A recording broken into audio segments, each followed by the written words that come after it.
I did not see Rick's hand coming. One moment, I was stepping forward, reaching toward the key fob dangling from Ethan's fingers, and the next, I felt a violent shove slam into my shoulder. My balance vanished underneath me. My socks slid across the polished wooden floor, and before I could even gasp, the back of my head struck the ground with a sickening hollow crack that echoed inside my skull. A burst of white light exploded behind my eyes. For a second, I could not tell if I was breathing. Everything spun in slow circles like the entire house had been tilted on its side. A sharp ringing filled my ears, high and piercing, drowning out every other sound. I blinked through the haze, trying to make sense of the shifting shapes above me. Christmas lights blurred into streaks of color, red and green, smearing together like wet paint dragged across the ceiling. My head throbbed in deep, pulsing waves. When my vision finally steadied enough to form an image, I saw Ethan standing over me, framed by those floating lights. He looked taller than usual, towering with a smug grin carved across his face, and in his hand, pinched carelessly between two fingers, was the black key fob of the BMW M5 competition. My father's BMW, my inheritance, the last thing he ever promised me. The silver BMW emblem caught a glint from the holiday lights, turning it into a bright flash that stabbed into my already blurring vision. Ethan twirled the key as if it meant nothing, as if it did not belong to me. Through the window behind him, the car itself sat gleaming in the driveway. Midnight blue paint glistened under the pale winter sun, and a massive red bow sat across the hood, its ribbon tails fluttering slightly in the cold breeze. It looked like something out of a commercial, staged and perfect, and completely wrong. My stomach twisted. The sight of that bow felt like an open wound. My mother's voice cut through the air sharp enough to slice through the ringing in my ears. "Stop ruining Ethan's moment, Taylor.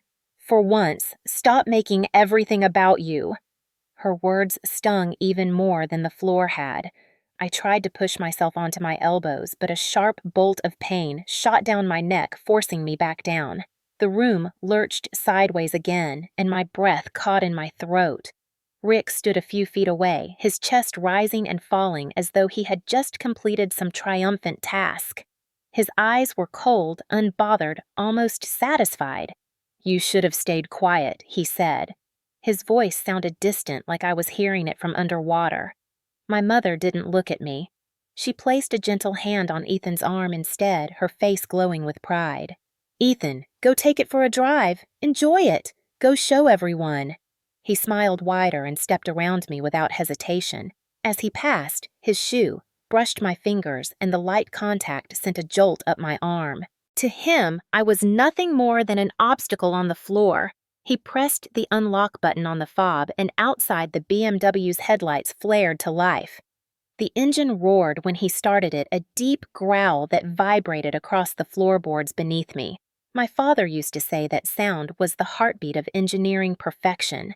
Now it felt like the heartbeat of something being stolen right out of my chest. Snow scattered in the wake of the exhaust as Ethan shifted the car into drive.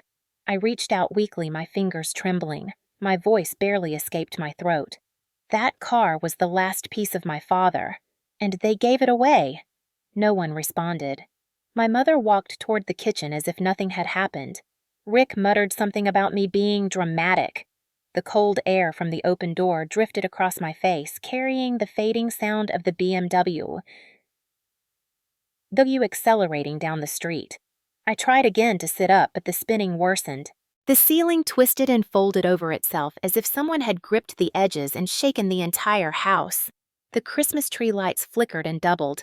My vision tunneled. The last thing I saw was the blurred shape of Rick turning his back on me. Then the colors around me dissolved into darkness. In that final slipping moment before unconsciousness, one thought pulsed through me with painful clarity. This was the moment my life split in two. My name is Taylor Monroe, and I am 20 years old. If you had met me before all of this happened, before the shove, before the floor, before the BMW keys dangling in someone else's hand, you probably would have thought I was just another quiet girl from North Carolina trying to piece her life together after losing a parent too young. People always assume grief fades with time, that it becomes lighter, easier to carry. They do not understand that sometimes grief does not fade. Sometimes it becomes the foundation of your entire identity, shaping everything you do, everything you fear, and everything you cling to. When my father, David Monroe, died in a highway accident when I was 17, something inside me splintered so deeply that I never felt whole again. He had been the one person in my life who made me feel seen, valued, and safe. He taught me how to change a tire, how to file my taxes, even though I did not technically need to yet, and how to check the oil in a car. He used to say that self-sufficiency was a kind of armor, that knowing how to take care of yourself would protect you from people who tried to take advantage of you. I listened to him, but I thought at the time he was talking about the world. I did not realize he was trying to prepare me for my own family. After he died, everything changed far too quickly and far too neatly, as if someone had been waiting for the right moment to rearrange my entire life. My mother, Lisa, remarried just 13 months after the funeral. People said she was moving on fast because she was still young. They said she deserved happiness. They said I was being unfair for feeling so uncomfortable about it. No one saw what I saw, though. No one noticed that her new husband, Rick, treated me like a stray cat he did not want in the house. No one noticed that he always smiled a little too widely when my mother was watching and frowned a little too sharply when she turned away. And no one noticed that he came with a son, Ethan, who was only a year older than me, but somehow managed to take up every square inch of space in the house from the day he arrived. Before Rick moved in, the house still felt like mine and my father's. I could walk past the living room and imagine him sitting on the couch with a newspaper. I could sit in the garage and smell engine oil and know that my father had spent thousands of hours tinkering with his cars, teaching me what each part did, showing me the pride of craftsmanship. That garage was our place. The BMW lived there. The sleek, dark blue M5 competition that my father had bought 3 years before he died. It was his pride, his project, and his joy. He told me over and over that it would be mine when I turned 18. He even joked about sticking a bow on it someday, though he said it would never be red because he hated red bows.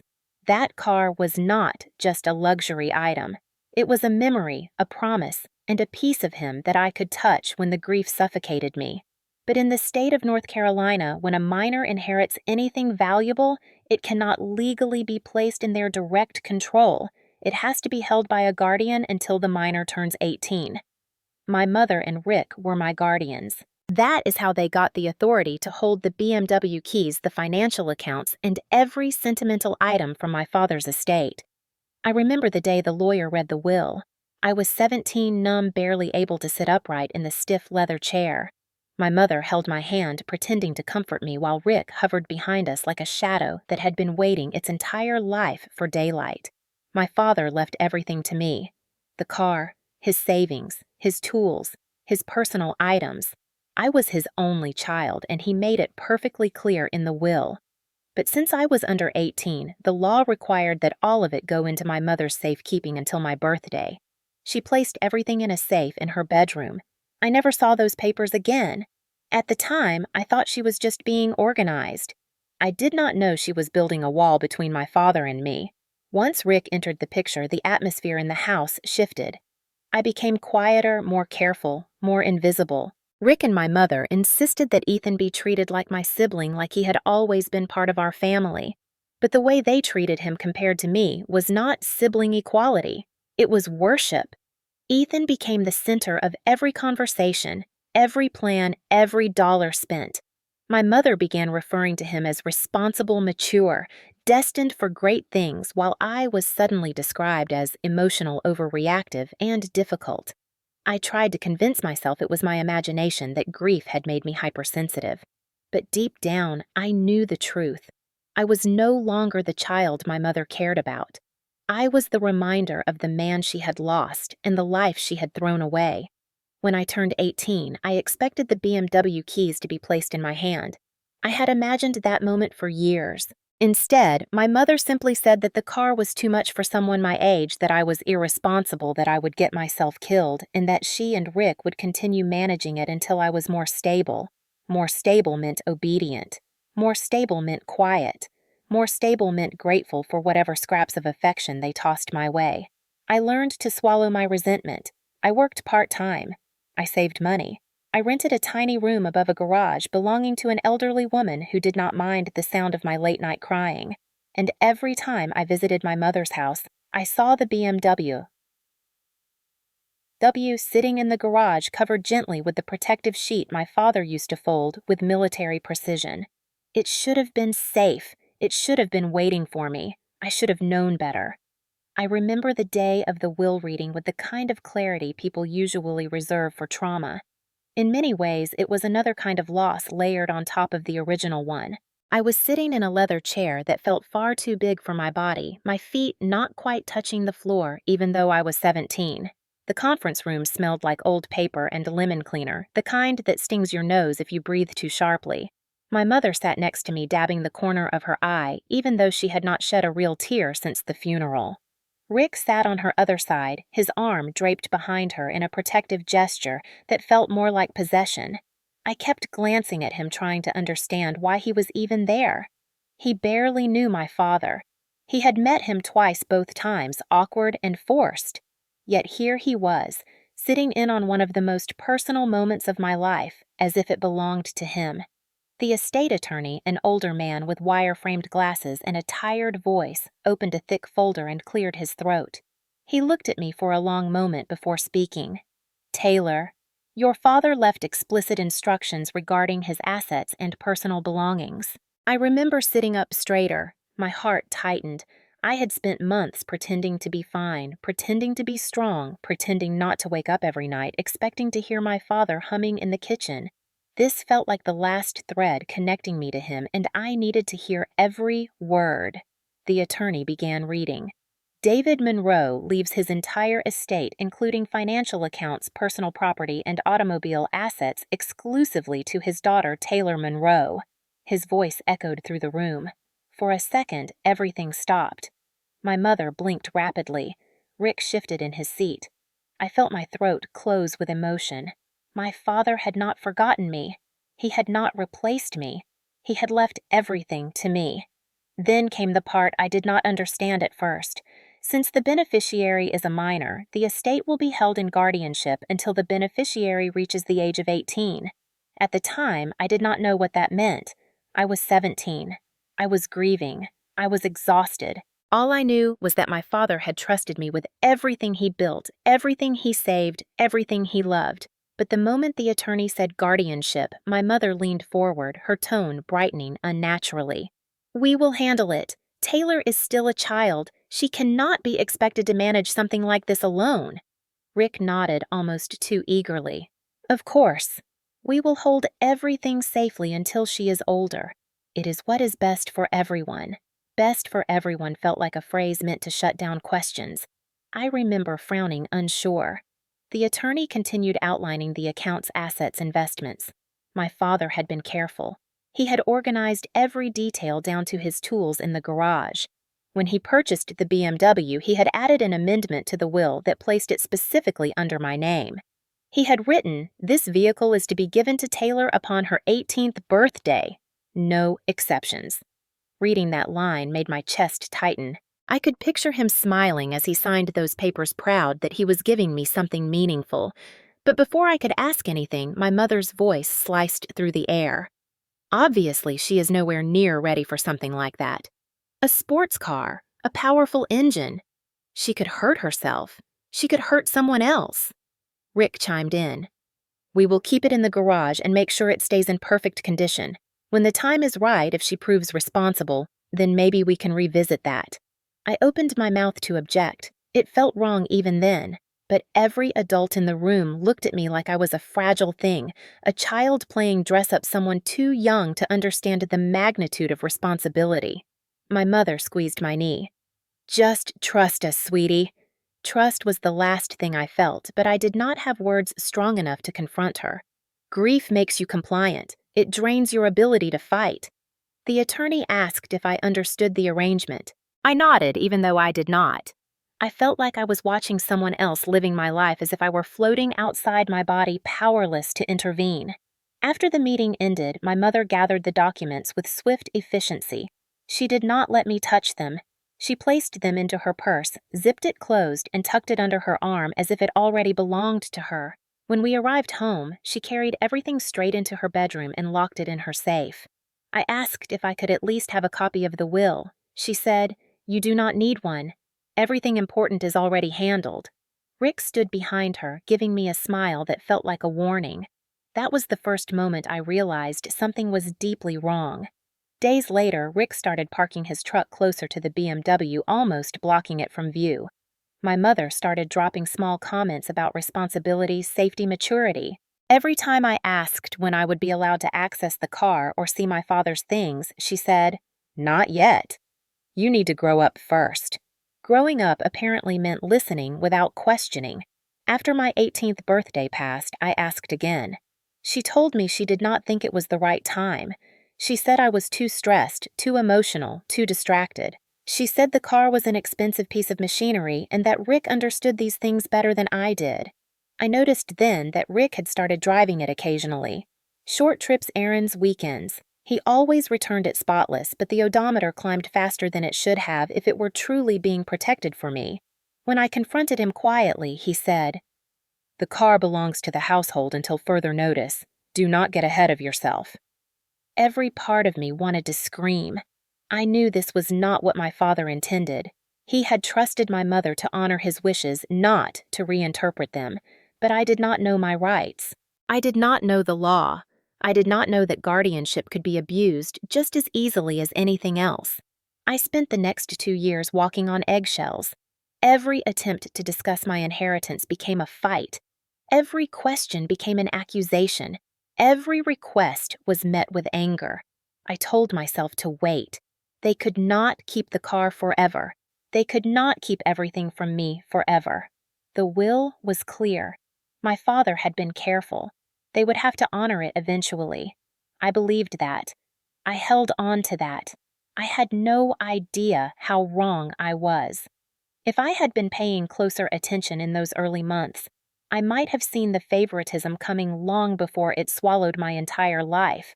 But back then, I was still trying to hold my father's memory together with trembling hands.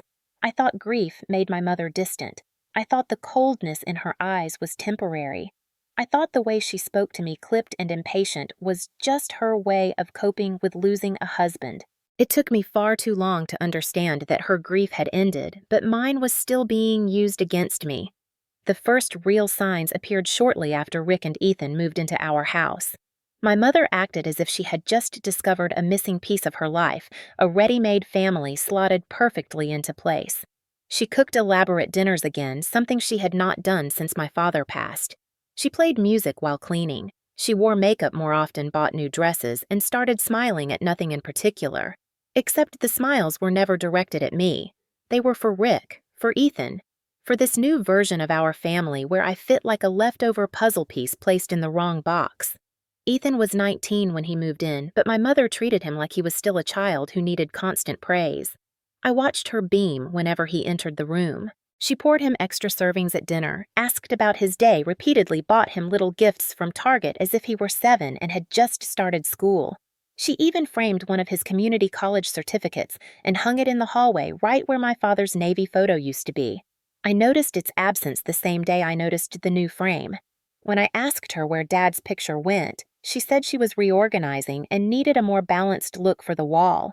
The imbalance was obvious. Every picture now featured Rick or Ethan or all 3 of them together. My father had vanished from the house in less than a year. The first time I truly understood how deeply the favoritism ran was during what I now call Favoritism File 1. It was a small, ordinary moment that should not have mattered, but small moments reveal the truth faster than big ones. It was a rainy Thursday afternoon. I had just gotten home from school soaked from the walk because the umbrella I kept in my backpack had snapped in the wind earlier. When I stepped inside, I saw Ethan sitting at the kitchen island while my mother handed him a steaming bowl of homemade chili. She was smiling, laughing, asking him about his day. I stood in the doorway, dripping onto the floor, waiting for her to notice me. She did not. Ethan saw me first. He glanced at my soaked clothes, smirked, and then looked back at the bowl in front of him. My mother finally turned around. Her smile faded instantly. "Taylor, you are making a mess," grab a towel. I was shivering. I said, "Could I have some chili too?" I did not ask for much. I seldom did. But I was hungry, and the warmth smelled like comfort. My mother let out a sigh that sounded as if I had asked her to build a house from scratch. I did not make enough for everyone. "Maybe you can heat up something from the freezer." There was plenty of chili. She had made a full pot. I could see it simmering on the stove, but she ladled more into Ethan's bowl, topping it off, making sure he had enough before setting the pot aside. Favoritism. File 1. Ethan looked at me with a kind of satisfaction that made my stomach twist. He took a slow, exaggerated bite while watching my reaction. I walked away without saying anything, climbed the stairs to my room, and changed out of my wet clothes in silence. I heated up a frozen burrito sat on my bed and ate alone. I remember telling myself it was nothing, a misunderstanding. My mother was adjusting. Ethan was new. Families blended differently. But these misunderstandings kept multiplying, gathering like dust in corners until they built themselves into entire mountains of resentment. File 2 happened a few weeks later. I needed money for a school project, supplies nothing extravagant. My father had always supported my education. He kept a small savings fund specifically for school-related expenses. I knew that money still existed, but because of the guardianship, I had to ask for permission to access it. When I approached my mother, she was sitting on the couch beside Rick watching television. Rick muted the TV halfway through my sentence, which made me feel like a nuisance for even speaking. I explained the project. I told her I needed $20 for materials. She exchanged a look with Rick. Then she said the same words she used every time she wanted to shut me down. "You need to learn to be grateful for what you already have." I blinked, confused. "I do not understand. It is for school." She shook her head. "You spend too much. You should learn to manage better. You cannot expect us to fix everything." She did not glance at Rick, but he placed his hand on her knee like he was rewarding her for saying something wise. I stood there stunned. $20. That was all. Before I could respond, Ethan walked into the room. He tossed his backpack on the chair and said, "Dad, my laptop died again." Rick stood immediately. "That crappy model will not cut it. You need something better if you want good grades." The next day, Ethan had a brand new gaming laptop. I stood in the doorway of his room watching him unbox it. He did not look up. My mother had taken $200 out of the estate savings account for my school expenses the year before, but $20 was too much now. File 3 happened soon after. My father had been a meticulous man. He kept his tools organized, labeled, and arranged alphabetically. After he died, I would sometimes go into the garage just to sit among his things. The scent of engine oil and rubber brought me a strange comfort. One day, I walked in and found the pegboard empty. The drawers were open, the workbench cleared. The tools were gone. I panicked and ran back inside. I found my mother and asked what happened to Dad's tools. She shrugged as if she were discussing weather. Rick needed them for projects. "Taylor, those things are meant to be used, not collected like museum pieces." My voice trembled. They were his. They were supposed to be kept for me. She waved her hand. "You have no use for tools. Rick is the man of the house now." The words settled deep, suffocating, and heavy. I tried to protest, but my mother snapped at me, accusing me of being ungrateful and overly sentimental.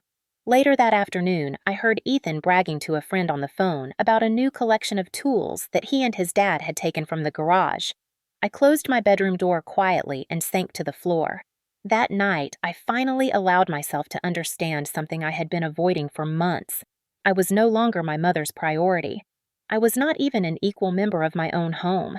I was a guest, a burden, a reminder of a man she had chosen to forget. And Rick had wasted no time positioning Ethan as the new center of gravity. All the while, the BMW sat in the garage under its cover, waiting silent, untouched by me. I could feel the injustice rising like heat under my skin, but I kept telling myself to endure. One day, things would be fair again. One day, the will would be honored. One day, the car would be mine. I held on to that hope like a lifeline, unaware that the favoritism I was witnessing was only the beginning of something far worse.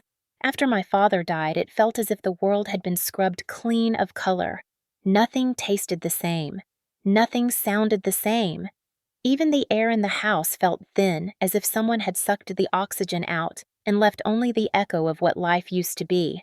I thought my mother and I would cling to each other, grieving through the emptiness together. Instead, she drifted further away from me with every passing week, as if my face reminded her of a life she wanted to erase. Rick arrived like a replacement part ordered too quickly installed before the broken piece had even been examined. And with him came Ethan, a new sun orbiting at the center of my mother's universe. What happened after my father's death was not one event. It was a series of moments that stacked on top of each other like suffocating layers of dust. File 2 began with the insurance payout. My father had a policy worth a considerable amount intended to support me until I finished school and became independent. He had planned everything meticulously down to how much would be needed for my college tuition. I discovered the amount by accident overhearing the lawyer mention it during the will reading. My mother's eyes had lit up in a way I had never seen before. The lawyer explained the payout, what it was meant for, how it should be used responsibly. My mother nodded along, smiling through pressed lips, repeating words like, "Of course," and "absolutely," and "Taylor's future means everything to me." But when the check arrived, I never saw a dime of it. Within months, I began noticing new purchases around the house. A massive flat-screen television appeared in the living room. My mother bought new living room furniture, then new bar stools, then a new bedroom set. She said she deserved to refresh the house after everything she had been through. Rick upgraded his truck tires, bought new tools, and installed a state-of-the-art grill in the backyard. Ethan started wearing expensive sneakers, the kind that cost more than my monthly food budget. I told myself they would replace the money later. I told myself the expenses were temporary. I told myself they were grieving, but the truth was simpler. The money was never meant for them, but they treated it like a sudden windfall, a gift they had earned by enduring the inconvenience of my father dying. The real blow came when I asked my mother about college. I had spent weeks researching programs, planning to apply to a local university, so I could still live at home and save money. I approached her nervously one afternoon, holding a brochure in my hand. "Mom, can we talk about tuition?" I asked. She paused, folding laundry, and looked at me as if I had interrupted something sacred. "Tuition for what?" "College," I said. "You know Dad's insurance was supposed to cover it." She scoffed. "Taylor, do not start with that. That money is gone." Gone. The word felt like a slap. I blinked. "What do you mean, gone?" She did not even flinch. "Life is expensive. We had bills. Rick had things he needed for the house. Ethan needed support too. Growing boys cost money." I stared at her, stunned. The college savings, the insurance, the safety net, all gone. All just like that. I had always known my mother could be careless with money, but this felt deliberate. She must have seen the look on my face because her tone sharpened. "You need to stop expecting handouts. This is what growing up looks like. Earn your own way." Rick walked in, then holding one of the new tools he had bought with my father's money. "Everything all right in here?" he asked, though the smirk on his face showed he already knew the answer. I swallowed my anger and retreated to my room. That was when I applied for a part-time job at a grocery store 3 miles away. I walked there after school, often getting home close to 10 at night, carrying bags of discounted produce because I could not afford real groceries. Ethan rarely worked a full week at his restaurant job, but he always had money. Every time he needed something, my mother took out a credit card with a sigh and a theatrical expression of sacrifice. When I needed something, she said I was ungrateful. One winter night when the snow was coming down in heavy sheets, I begged her to pick me up from work because the buses had stopped running. She refused, claiming she did not want to risk the roads. Ethan walked into the kitchen at that exact moment, holding out his empty gas tank from his four-wheeler. "Mom, I need gas money." She immediately reached into her purse. I walked home that night through 6 inches of snow. By the time I arrived, my fingers were numb and my jeans were soaked past my knees. I knocked on the door, shivering violently. My mother opened it and frowned. "You tracked snow in." I remember apologizing even though I had nothing to be sorry for, but file 2 did not end there. It built slowly, gaining weight until it crushed the final pieces of trust I had left. The breaking point came when I discovered my father's savings account was almost empty. I had gone to the bank to ask about accessing it for tuition. I provided my ID, and sat at the small booth waiting for the banker to print the information. When she slid the paper toward me, her expression slightly strained, I felt my breath freeze in my chest. The total was devastatingly low. I knew my father's financial habits. He saved meticulously. He planned for everything, especially my education. That money should have carried me through 4 years of college. But there it was on the page. Months of withdrawals, one after another. Large sums gone with no explanation. When I confronted my mother later that evening, she did not deny it. She simply shrugged. We needed it. Rick needed it. Ethan needed it. You need to stop acting like you are the only one who matters. I felt my throat tighten, but that money was for my future. She waved her hand dismissively. You can take out loans like everyone else. Do not be dramatic. Dramatic! The irony was almost unbearable. That night, alone in my room, I understood with painful clarity that the people who were supposed to protect my father's legacy were using it like a personal credit card. Nothing was safe. Nothing was mine. Not even the past. I held on to the hope that at least the BMW was untouchable, that it was protected, that Rick and Ethan would not dare cross that line. But like everything else, that belief was nothing more than a false sense of security. The favoritism was no longer subtle. It was openly cruel.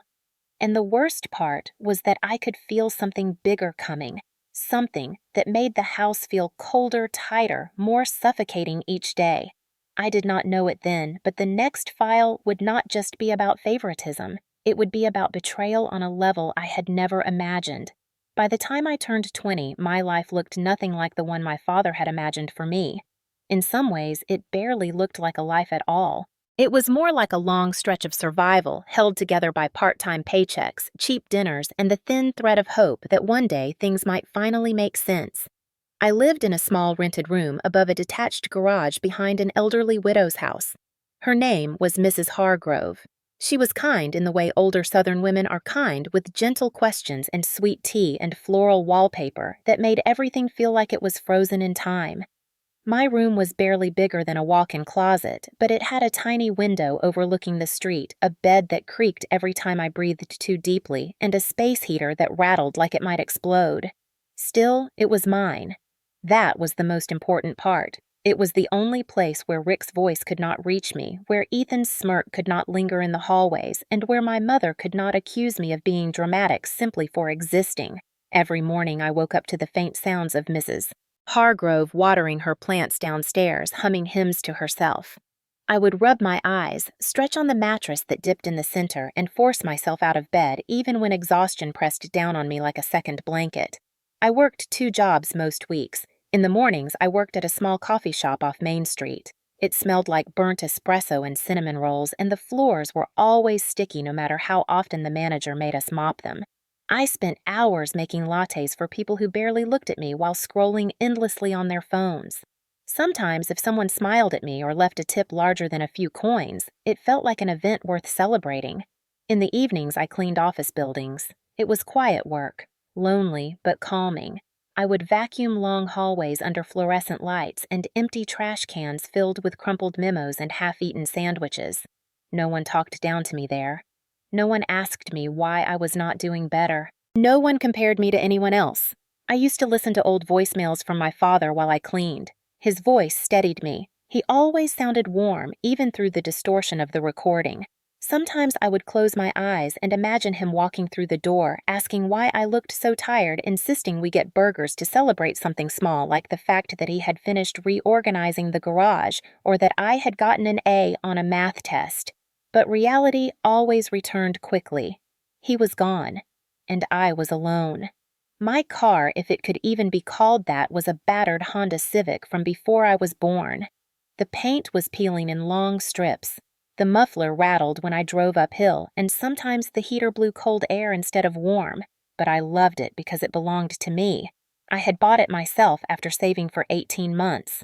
Every paycheck, every skipped meal, every double shift, every time I walked, instead of using the bus, they had all led to that little beat-up Honda. The first time I turned the key and heard the engine catch, I cried. It was not glamorous, it was not powerful, but it represented something Rick and my mother had tried to take from me: independence. Every week or so, I had to go back to my mother's house. Sometimes it was to pick up mail. Sometimes it was because she demanded it.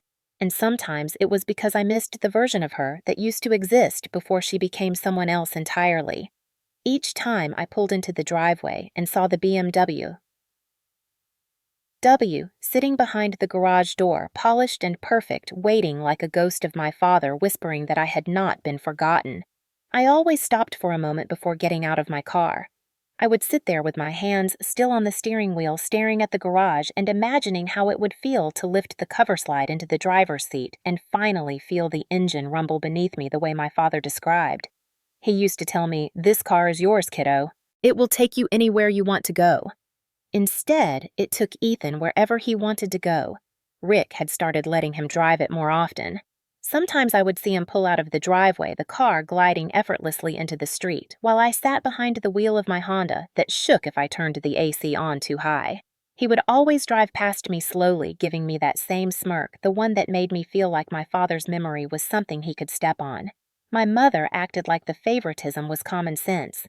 One afternoon, when I came by with paperwork for school, she told me not to park in the driveway because Ethan needed room. I asked her why it is not his house. She raised her eyebrows and said, "He is more respectful than you are lately." Respectful. The word had lost its meaning in that house. Respect meant obedience.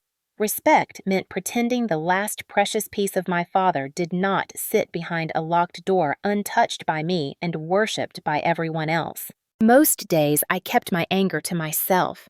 I could not afford to lose control. I could not afford to let them see me break. So I survived in silence, pushing through each shift, each bill, each reminder that my life was not the one my father had wanted for me. There were nights when I lay awake in my tiny room, listening to the distant hum of cars passing by on the main road, wondering if things would have been different had my father lived. Would my mother have turned into the person she was now? Would Rick have ever been allowed through the front door? Would Ethan have ever gotten close enough to touch the BMW keys? I tried not to cling to those questions, but they latched onto me whenever I felt weak. The worst part of it all was the sense of waiting. Waiting for my turn. Waiting for justice. Waiting for the day my mother would finally say, "We are sorry." Waiting for the moment when someone would look at me the way they looked at Ethan. As if I mattered. As if I belonged. That day never came. But the signs that something was coming, something huge and irreversible, began showing themselves as Christmas approached. My mother's voice softened whenever she talked about Ethan. Rick grew defensive whenever I entered the room. The tension in the house thickened into something so solid I could almost taste it. Every time I saw the BMW in the garage, something inside me twisted. Something warned me that the last piece of my father I still had was in danger. I did not know exactly what was coming, but I could feel it. Something big. Something ugly. Something that would change everything. And in a way, I was right. I just did not know how much it would break me before it set me free. The days leading up to Christmas had always felt heavy since my father died, but that particular December carried a different kind of weight. It was not grief this time. It was tension. Thick, invisible, and simmering under every conversation. The air in my mother's house felt charged, like the atmosphere right before a thunderstorm breaks open the sky. I started noticing the first red flags in small ways, subtle enough that I tried to brush them off at first. But subtlety becomes impossible to ignore when it multiplies. It began with my mother's sudden obsession with holiday perfection. She had never cared this much before, not even when my father was alive. But that year, she decorated every inch of the house until it looked like something off a glossy magazine cover. She bought expensive garlands with fake snow crystal ornaments that seemed too fragile for real life, a massive 12-foot tree that touched the ceiling, and stockings monogrammed in gold. When I saw the stockings, my stomach tightened. There were only 3 names embroidered: Lisa, Rick, Ethan. Mine was not there.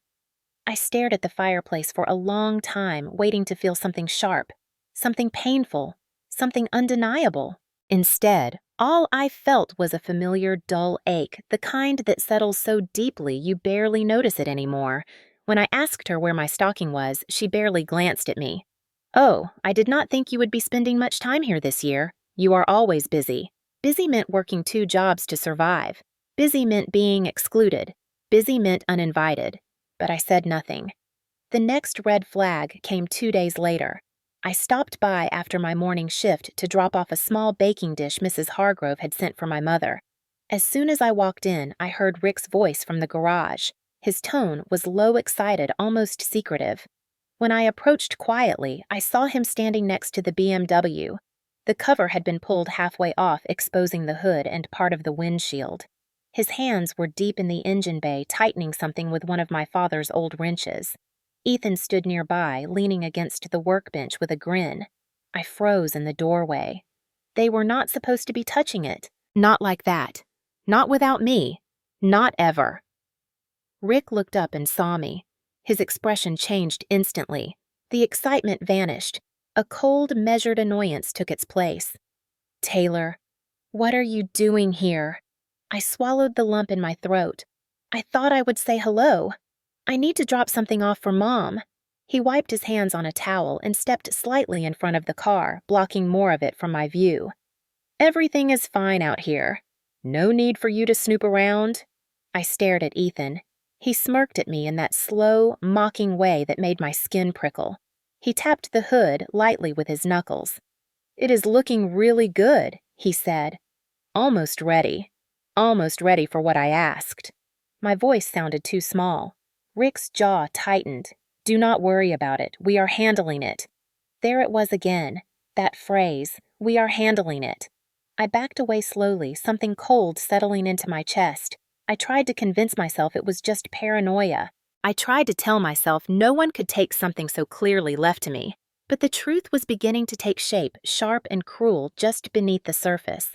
Later that evening, I overheard my mother talking on the phone in her bedroom. I did not mean to listen, but her voice was louder than she thought.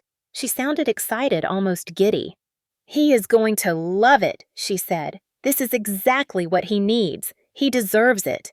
There was a pause. Then more laughter. "Yes, Rick thinks it is the perfect time. He has grown so much this year." I froze in the hallway. They were talking about Ethan. They were always talking about Ethan. I pressed my ear closer just slightly. My mother continued, "Well, of course Taylor will be fine. She does not really care about these things the way he does. She has her own life." My stomach twisted. I knew my mother was capable of cruelty, but hearing her diminish me so casually made something deep inside me crack again. I stepped back from the door quietly, not wanting to hear another word. The third red flag hit harder than the rest. It happened the day before Christmas Eve. I had finished a long shift at the coffee shop and stopped by the house to return a casserole dish. When I walked in, I found Ethan sitting at the kitchen island scrolling through his phone while my mother fussed over a pile of wrapped gifts. Bags and boxes filled the counter. Name tags glittered in silver ink. I scanned the tags without meaning to. Every single one said Ethan. There were electronics, clothes, shoes, gadgets. Items too expensive for just one person, especially when that person had never worked a real job in his life. I forced myself to look away, but then I saw something that made my heart drop. On the far end of the counter, pushed aside near a stack of gift receipts, sat a small box wrapped in plain paper. The tag said, Taylor. I picked it up gently. It weighed almost nothing. My mother walked in, then startled to see me holding it. "Oh, you were not supposed to come by today." I looked at the tiny box, then at the mountain of gifts behind her. "What is all this?" I asked. She waved her hand dismissively. "Just some things for Ethan. He has been working so hard." Ethan snorted. Working. He had quit his part-time job 2 weeks earlier because he didn't like the manager. I held the box in my hand, feeling the light rattle inside. My mother crossed her arms. "If you do not like your gift, that says more about you than it does about us." I set the box down carefully. I was too tired to argue, too exhausted to pretend I did not know what was coming. But when I stepped outside to leave, I saw the final red flag, the one that confirmed everything. The BMW sat in the driveway uncovered for the first time in years, gleaming in the cold winter air. A large red bow sat across the roof. I felt my pulse quicken. I took a slow step forward. Rick came out of the garage behind me, his expression smug. "Go on, take a picture if you want." I swallowed, hands trembling. "Is it for Ethan?" He tilted his head, pretending to think. "Let us just say, some people earn what comes to them." My breath caught in my throat. I did not need him to say the words. I already knew. The betrayal was coming. It was wrapped neatly tied with a bow and waiting to be handed to someone who had done nothing to deserve it, and I could feel it. 2 days before Christmas, the world I had been trying so desperately to protect was already slipping out of my hands. Christmas morning used to mean waking up to the smell of cinnamon pancakes and my father humming off key Christmas songs while flipping them on the stove. It used to mean messy wrapping paper, warm laughter, and the kind of love that felt like a blanket wrapped around my shoulders. But that morning, the moment I stepped into my mother's house, the air felt colder than the winter outside. The entire living room looked staged like a photo shoot for a holiday catalog. String lights glowed perfectly. The tree sparkled with ornaments that did not hold memories. Everything looked beautiful and wrong at the same time. My mother stood near the fireplace wearing a red sweater and an expression so bright it almost seemed artificial. Rick hovered beside her, arms crossed, nodding as if approving the atmosphere he helped curate. Ethan sat in the center of the room, legs sprawled, smiling like someone waiting to receive applause. And then I saw it. Through the window, parked right in the middle of the driveway, the BMW gleamed in the pale morning light. The car looked stunning, clean, polished. The bow sat across the hood exactly the way I had always imagined it would look when my father gave it to me. For one brief second, my heart squeezed with desperate hope. Maybe this was finally the moment. Maybe they had realized how wrong they had been. Maybe they were going to do the right thing. But hope can be crueler than cruelty itself. Before I could take another step, my mother clapped her hands together. "Everyone gather around. We have something special to share." I moved closer slowly, afraid of what I already sensed deep down. Rick placed an arm around Ethan's shoulders, preparing him like he was the star of a graduation ceremony. My mother handed Ethan a box. It was neatly wrapped about the size of a shoebox.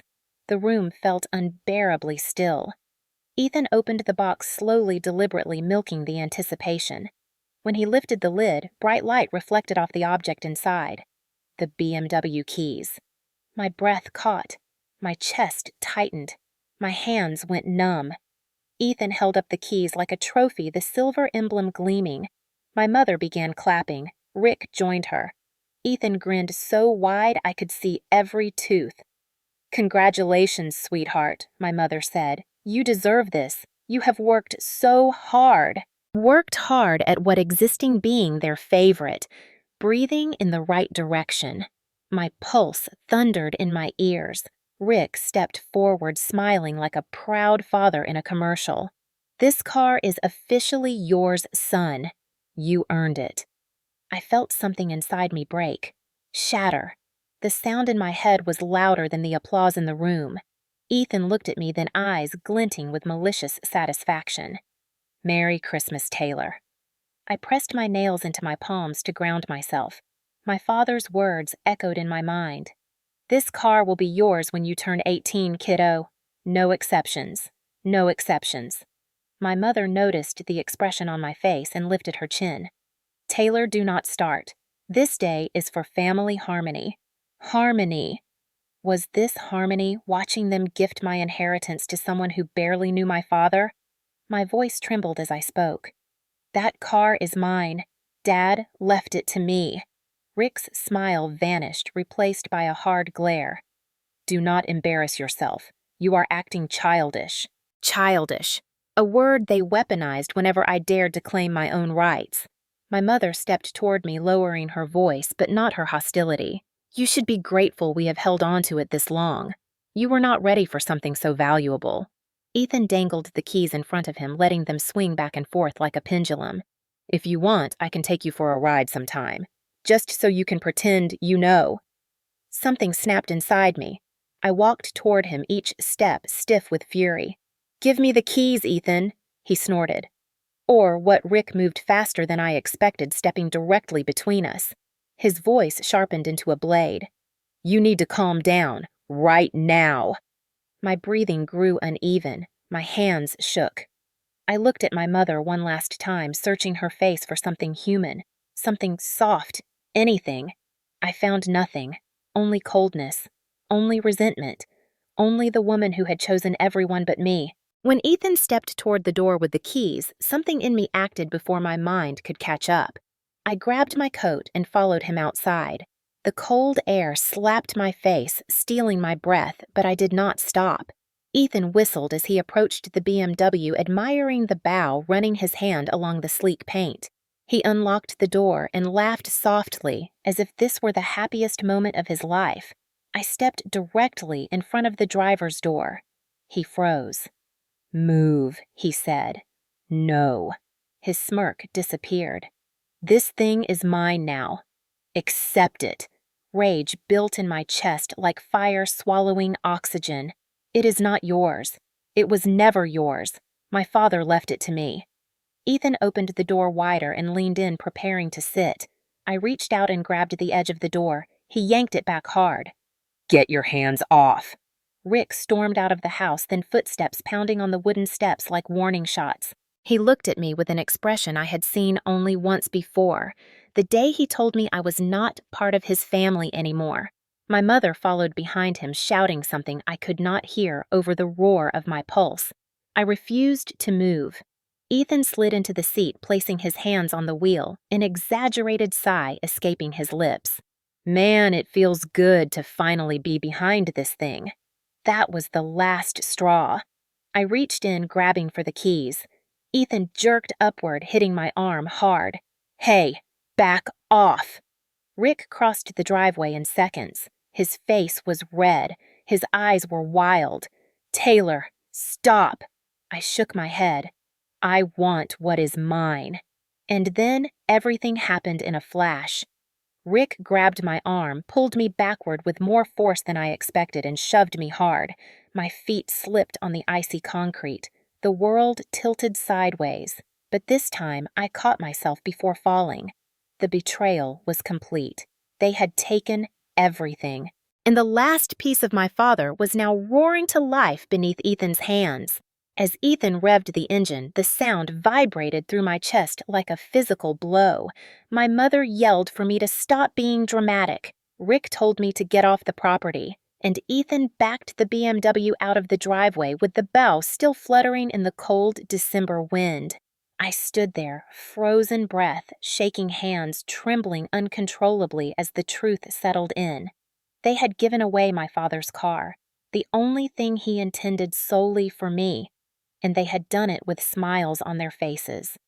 The moment the BMW disappeared down the street, the cold morning air felt heavier, pressing against my chest like a weight I could not lift. The red bow on the hood flapped once in the wind before vanishing entirely, leaving behind nothing but the fading echo of the engine and the hollow ache expanding in my ribs. My mother and Rick stood on the porch watching me with matching expressions of irritation, as if I had ruined their perfect Christmas instead of them dismantling the last connection I had to my father. My hands trembled uncontrollably, partly from the cold and partly from the rage that was building inside me like a storm. For years I had swallowed everything, silenced myself, convinced that if I stayed calm, if I stayed patient, if I stayed small enough, things would eventually return to what they were. But watching Ethan drive away in the car my father left for me felt like a knife twisting deep inside my chest. Something inside me snapped. I walked back to the porch with stiff steps, every heartbeat echoing in my ears. My mother crossed her arms the way she always did when she was preparing to dismiss me. Do not start again, Taylor. This is Christmas. I stared at her, my breath fogging in the air. That car was mine. Dad left it to me. Her eyes narrowed. Do not talk to me like that.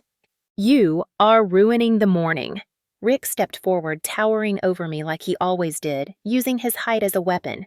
You need to calm down, he said. Your father left you a car you were not mature enough to handle. We made the right decision. My voice cracked. You made the decision for him. You ignored the will. You stole from me. He scoffed. Stole? We protected that car for years.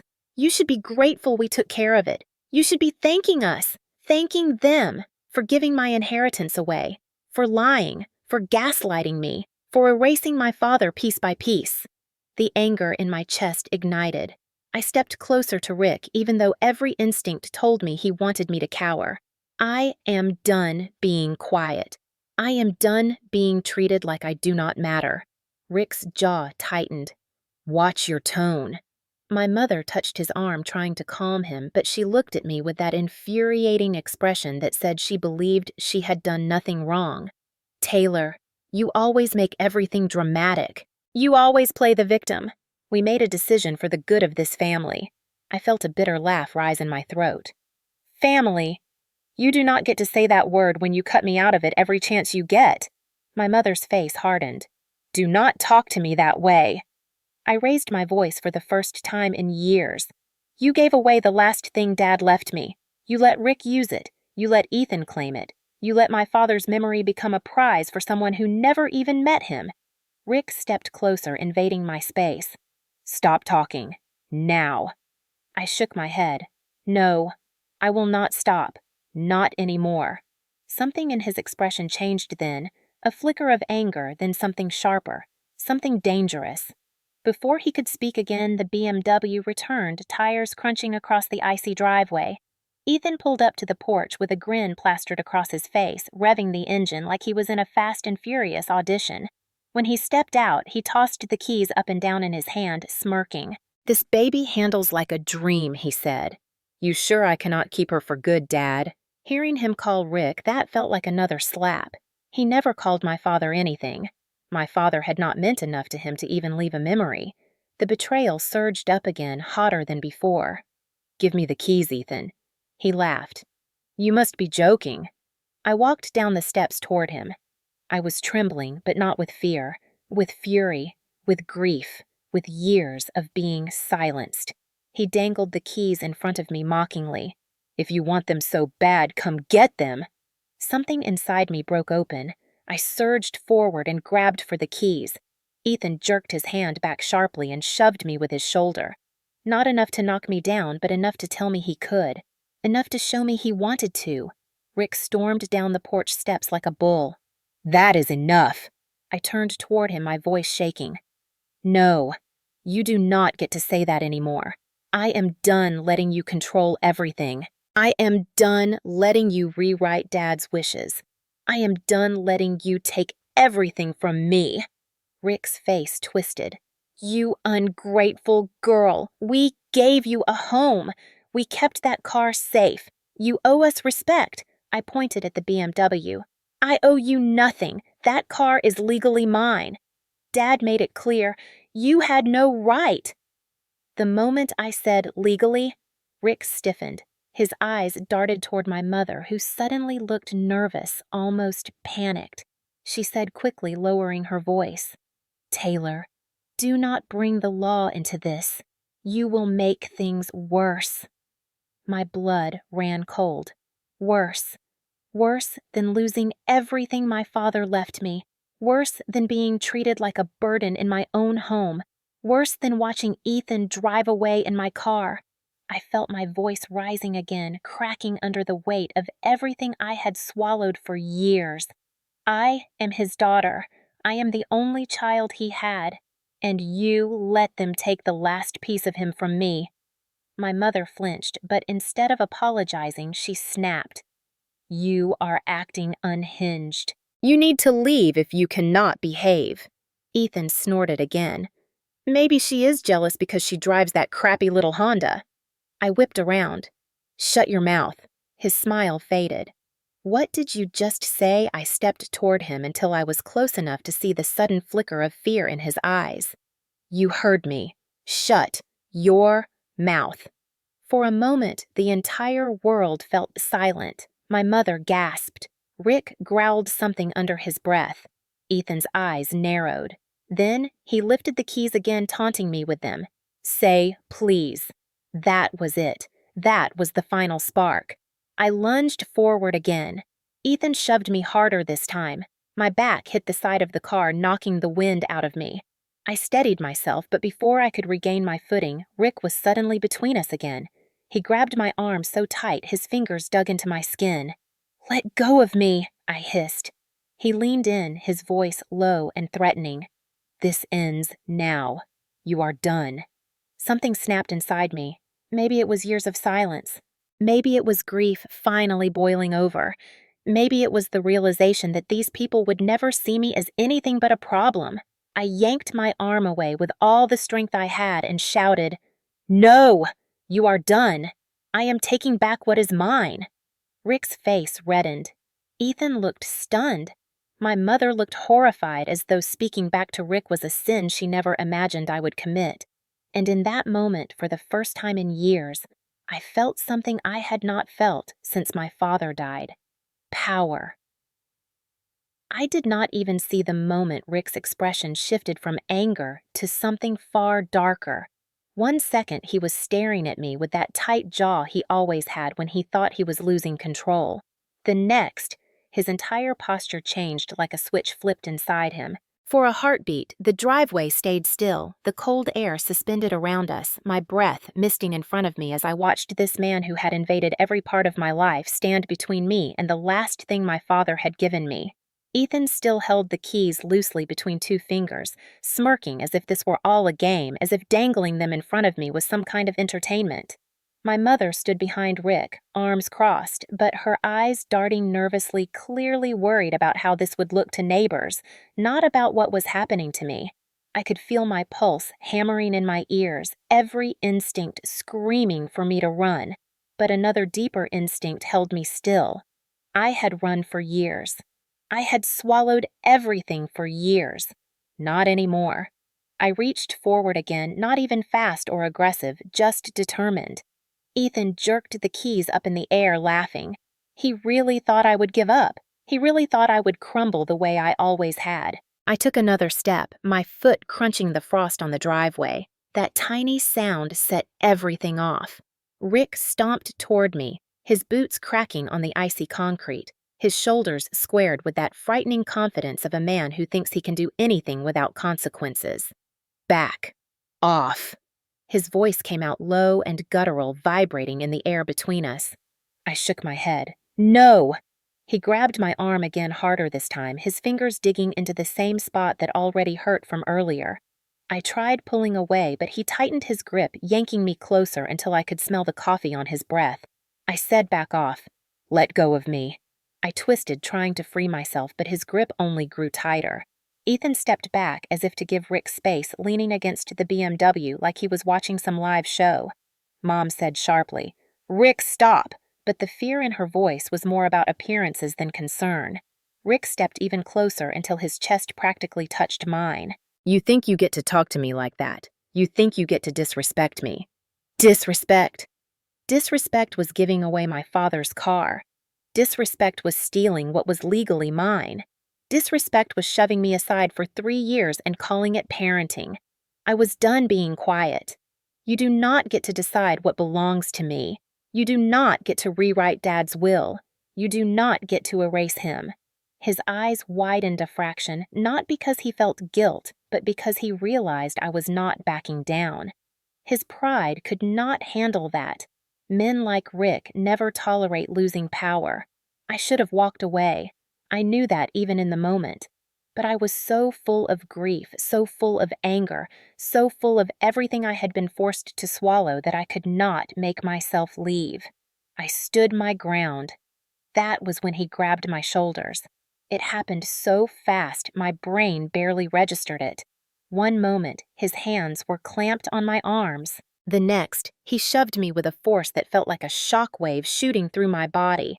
My feet slid on the frost-covered driveway. The world tilted. My mother's gasp cut through the air. Ethan muttered something, but his voice blurred. Then everything rushed at me all at once. The back of my head slammed against the cold ground. A burst of white-hot light exploded behind my eyes. A ringing sound roared through my ears so loud it felt like it was coming from inside my skull. For a fraction of a second, I could not breathe. I could not think. I could not move. The sky spun above me, the gray clouds smearing into streaks as the world rotated in slow, sickening circles. Somewhere far away, I heard my own voice trying to say something, but the words tangled in my throat.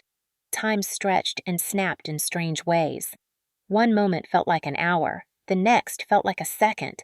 My vision wavered shapes blending into shadows. I saw Rick looming over me, his face distorted mouth moving, but no sound reaching through the ringing. My mother rushed to his side, not to help me, but to hiss, the neighbors might hear. "Get inside!" Ethan's sneakers stepped into my blurry line of sight. For a split second, I thought he might help me. Instead, he snorted. "She is being dramatic like always." The world spun again. I felt the cold from the driveway seeping into the back of my head, the chill sinking straight to my bones. I wanted to sit up, but the moment I tried lifting my head, the ringing intensified, swallowing everything. My stomach rolled. My arms felt like they belonged to someone else. A shadow passed over me. Rick. He crouched, his voice finally breaking through the ringing. "Get up. You are embarrassing yourself." I blinked slowly, trying to focus.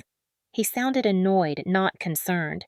His hand hovered like he might pull me up, but he did not touch me. Not because he cared, because he was scared of how it might look if someone saw him. My mother snapped Rick, "Just leave her. She will get up. She always does. Get inside." Ethan tossed the keys in the air again.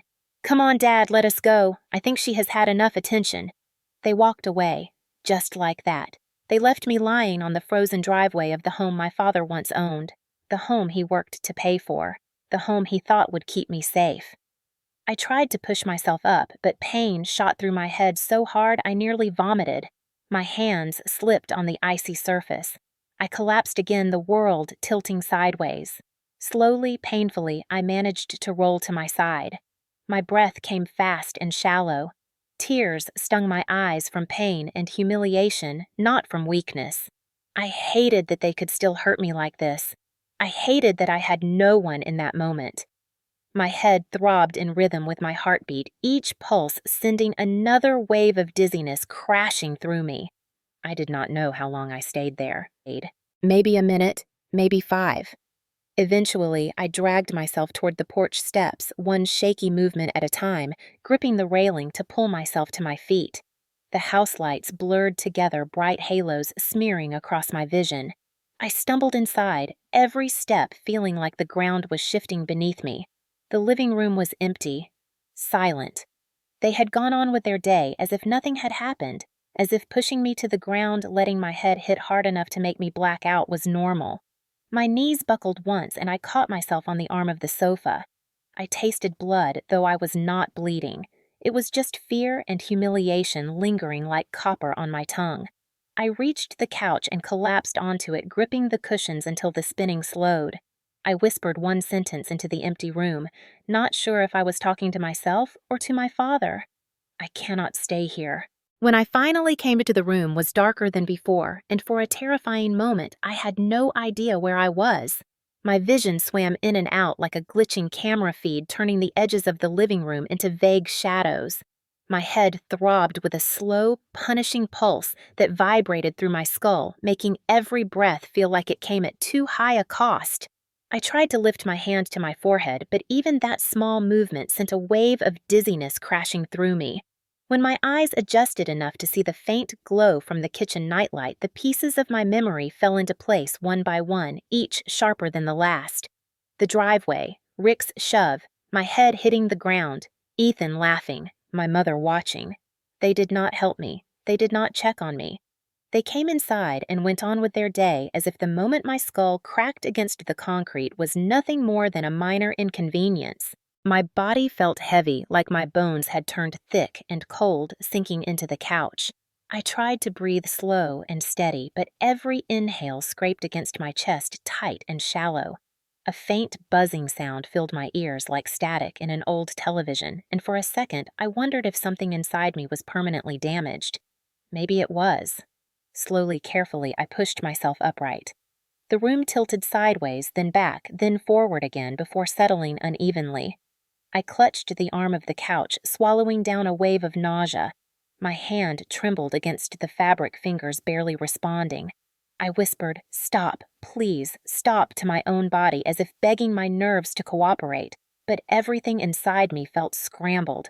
I forced myself to sit still until the dizziness backed off enough for me to think clearly. That was when the silence in the house pressed in on me. No footsteps, no voices, no concern. They had left me alone for hours after watching me collapse. Or maybe they had not watched at all. Maybe they had not cared enough to look. A part of me still clung to the desperate hope that someone might walk into the room, see me struggling, and finally act like they saw me as a human being. But no one came. Of course they did not. I wiped my eyes with the sleeve of my sweater, surprised to find tears there. Not from weakness, not from self-pity, from clarity. From the brutal, undeniable realization that I could have died on that driveway and they would have blamed me for ruining Christmas. My throat tightened. My hands curled slowly into fists. I could not stay here. Not another minute. I pushed myself farther upright, waiting out another dizzy spell. My legs trembled when I finally tried to stand, wobbling beneath me like they could collapse at any second. The room darkened at the edges, my vision shrinking. I grabbed the back of the sofa to keep from sinking to the floor. Breathe. Just breathe. I whispered the words over and over, grounding myself enough to take one step, then another. I reached the hallway, the floor bending slightly under my feet, as if the house itself wanted to keep me from leaving. The first stair squeaked the same stair I used to jump over as a kid to avoid waking Dad. Now the sound felt like a warning in the quiet. Halfway up, my legs buckled again. I caught myself on the railing, groaning as pain shot through my skull. I stood there, frozen, gripping the wood so tightly my knuckles ached. Somewhere in the house, a floorboard creaked. My heart pounded. I held my breath, waiting for someone to come storming out, demanding an apology for inconveniencing them with my injuries. But the house stayed silent. My mother must have gone to her room. Rick probably fell asleep in his recliner. Ethan was likely in the garage taking pictures with the BMW. Posting captions about how hard work pays off, even though he had never worked for anything a day in his life. The thought strengthened me. At the top of the stairs, I stopped again, dizzy but focused. The guest room door stood slightly ajar. My suitcase was still there, half-open clothes spilling out. My purse on the floor. My coat draped across the chair. They had not touched a single thing. I stepped inside and shut the door quietly behind me, as if I needed to be polite, even while escaping. My throat tightened again. Why was I still thinking about manners around people who had none? I leaned over slowly, grabbed my suitcase, and shoved my clothes inside with shaky hands. Every movement made my head pound, but I kept going, stuffing everything I owned into the bag like I was racing a clock that had already run out. I grabbed my purse and flinched at the weight my shoulder screaming in protest. Something inside me felt wrong, off. But I shoved the fear down. I could deal with the injuries later. Right now, my only goal was getting as far away from this house as possible. I slipped my coat on and tugged the zipper up with trembling fingers. One last glance around the room. This space had never been mine. Not even when I was a kid. Leaving it behind felt like walking away from a ghost version of myself I should have left long ago. I opened the bedroom door slowly. The hallway was dim. The stairs loomed ahead. I gripped the railing to keep myself steady as I walked down. Every step throbbed in my skull, but I made it to the bottom without falling. The kitchen nightlight glowed faintly, casting a soft halo across the counter. My house key sat exactly where I left it, a tiny metal symbol of everything I no longer wanted, everything I was done begging for. I reached into my pocket and pulled out the folded note I had written hours before. I hesitated just for a second. Then I placed the note beside the key. My name, my handwriting, my exit. I stood there, absorbing the moment. This was it. The final line. The end of the version of me that accepted crumbs. The quiet girl who kept forgiving people who did not deserve it. the daughter who kept hoping her mother would choose her. I tightened my grip on my suitcase handle. My hand still trembled, but my resolve did not. I walked to the front door as quietly as possible, unlocked it slowly, and stepped outside. The cold air hit me hard, but this time it felt like freedom instead of punishment. I walked down the driveway past the BMW sitting in the corner like a monument to betrayal, a reflection of everything they took and everything they would lose. My vision blurred for a second, the car splitting into two images before merging again, but I kept walking. My old Honda sat on the street exactly where I had left it, scratched, faded paint, but mine. Every part of it earned, not gifted to someone else. I opened the door and slid into the seat, pressing my forehead gently against the steering wheel. My breath trembled out in a shudder. But I was out. I was safe. Or safer than before. I turned the key. The engine coughed awake. I looked one last time at the house behind me, dark and silent, and whispered, "Never again." Then I pulled away from the curb, the taillights cutting through the night as I left that life behind, once and for all. The sunlight that woke me the next morning felt different from any sunlight I had felt in years.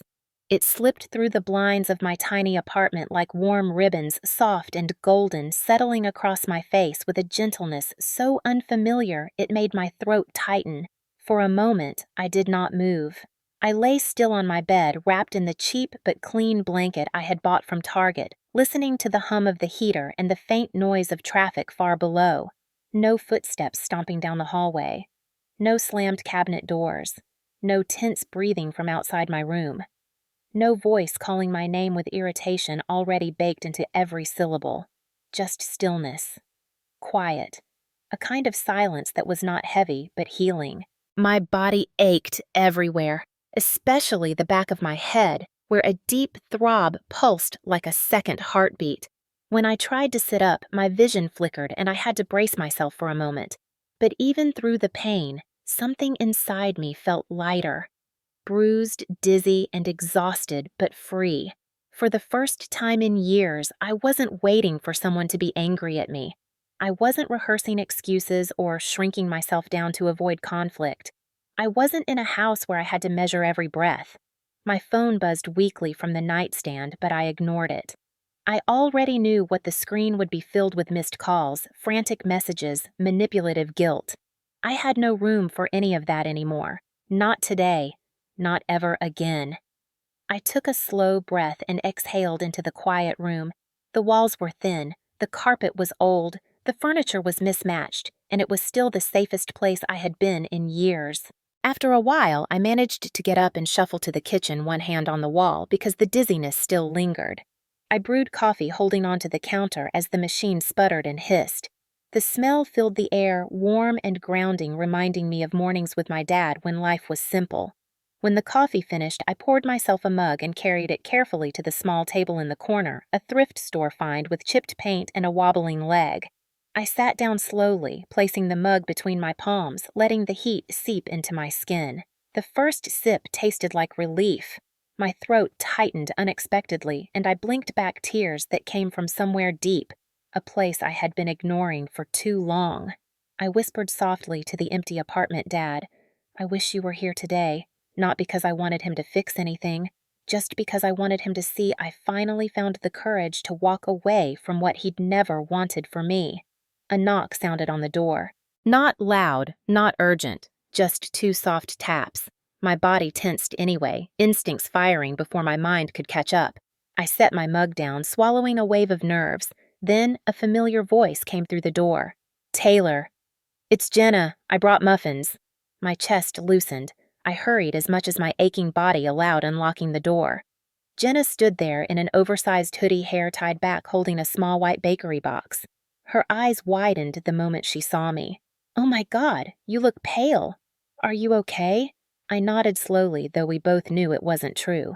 "I'm better now." She stepped inside without needing an invitation and set the box on the counter before turning toward me fully. Her face softened in the way people's faces only soften when they truly care. "Tell me everything," she said. And I did. I told her about the BMW, about the Christmas morning reveal, about my mother telling me not to ruin Ethan's moment. I told her about following Ethan outside, about reaching for the keys, about Rick's hand on my arm, about the shove, the impact, the ringing in my ears. I told her everything up until waking up alone on the couch with no one checking if I was breathing.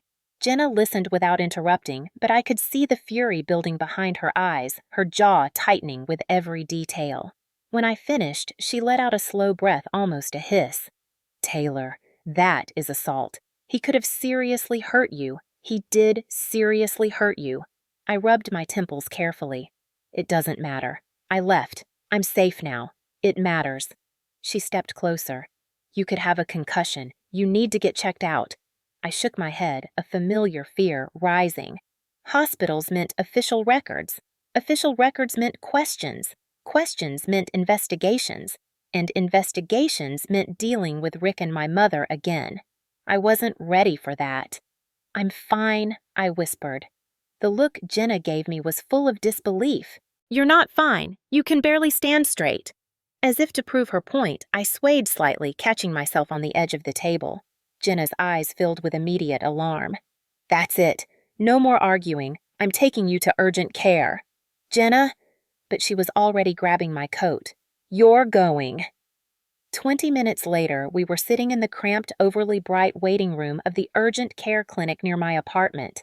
The walls were painted an unflattering gray-blue, and the chairs felt like plastic torture devices, but Jenna stayed pressed close beside me, her presence grounding. I kept my head lowered, nerves buzzing. What if Rick somehow found out I was here? What if the doctor asked too many questions? What if this turned into something I couldn't control? Jenna leaned toward me. Whatever happens, you're not alone. I'm right here. Her voice was steady in a way mine no longer was. They called my name. The doctor was gentle but thorough. He asked questions, shined a light in my eyes, pressed along the back of my head until I winced. He ordered a neurological exam. He recommended rest hydration and careful monitoring. He diagnosed a mild concussion. When he gently asked how the injury happened, my throat closed. I saw Rick's face, my mother's cold eyes, Ethan's smirk. I felt my stomach twist, panic crawling up my spine. Jenna stepped closer and whispered, You don't have to give details. Just tell the truth you're comfortable sharing. I swallowed and murmured, I fell. The doctor's expression tightened slightly, like he didn't fully believe me, but he didn't push. He offered resources for domestic violence victims. I stared at the pamphlet but didn't take it. Not yet. Not ready. On the drive back to my apartment, Jenna gripped the steering wheel tightly. Taylor, you know what happened to you is not normal, right? I stared out the window at the passing streets. It's normal for them, but not for you, and not for anyone who deserves love. That sentence made something tremble deep inside me.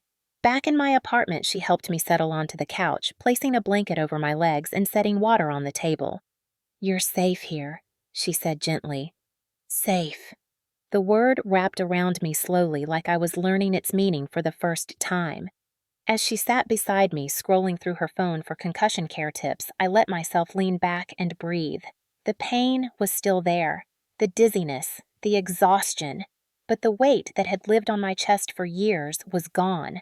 I wasn't healed, but I was free, and for the first time in a long time, that was enough.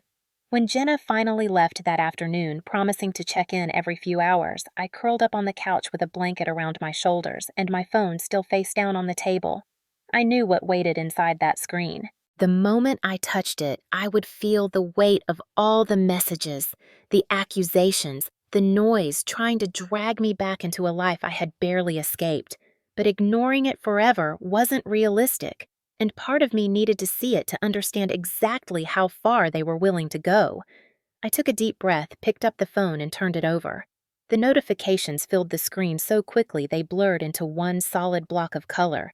Missed calls, voicemails, text messages, group chats, social media alerts. I swallowed hard and unlocked the phone. The first text came from my mother at 7:14 a.m. Taylor, where are you?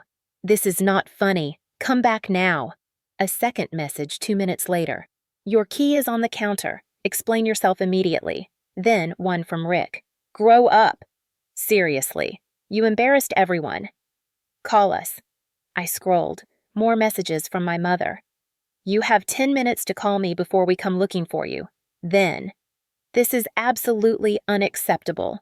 All because of a car. Are you insane? Ethan chimed in at 7:45. LOL. Mom is freaking out. Where'd you run off to? Another from him. For real, though, you made Christmas super awkward. Mom's crying. You happy now? The more I scrolled, the more their tone shifted from annoyance to panic to fury. My mother at 8:02. If you don't answer, I swear to God you will regret this. You are acting like a selfish child. At 8:19. What were you thinking leaving like that? Do you want to destroy this family? At 8:27. Call me now. Then a minute later. Answer your phone. I'm not asking again. I closed my eyes, breathing through the ache building behind them. The messages didn't hurt because they were cruel. They hurt because they were predictable. Every word was exactly what I expected. Blame, shifting manipulation, guilt. Not once had any of them asked, "Are you okay? Did you get home safely? Are you hurt?" Not once had they checked on my well-being after I had left the house injured and disoriented. Not once had they shown an ounce of concern for my physical safety, only their image, their comfort, their control. I kept scrolling. At 9:04, Mom again. If you don't return home today, don't expect things to go back to normal. 9:07, you ruined everything. 9:14, I talked to Rick and he agrees you need professional help. You've clearly had some kind of breakdown. My stomach twisted. That was her favorite narrative. If she hurt me, I was dramatic. If she ignored me, I was oversensitive. If I defended myself, I was unstable. I clicked on the voicemail tab, bracing myself.